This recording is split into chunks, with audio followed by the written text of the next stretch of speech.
Depuis un mois, Yulia, interprète bénévole, ne cesse d'apporter soutien et réconfort. À ce guichet unique départemental, une quarantaine de ses compatriotes en exil forcé gravitent par jour, en majorité des femmes et des enfants.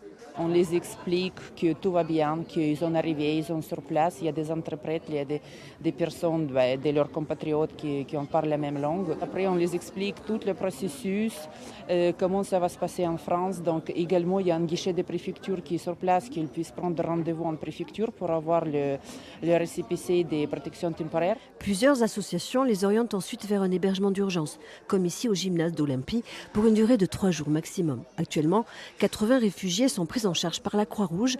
D'autres seront dirigés vers Béziers et Agde. La mairie de Montpellier se dit inquiète.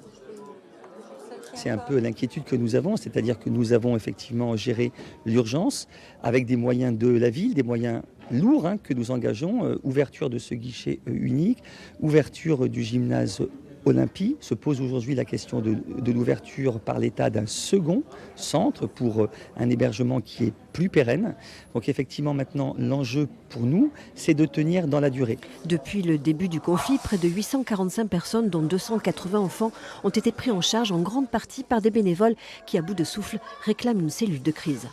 Bien sûr qu'on remercie à la ville de Montpellier pour des choses qui vont, mais il y a beaucoup de choses qui ont du mal à se mettre un tout petit peu en place. On aimerait bien avoir le rectorat auprès de nous pour le suivi des enfants, ainsi que l'apprentissage de la langue française, ainsi qu'on aimerait bien que les services de CCAS se mettent aussi en place, parce que des organismes qui nous ont dit qu'ils peuvent venir et on va les servir les repas à l'école.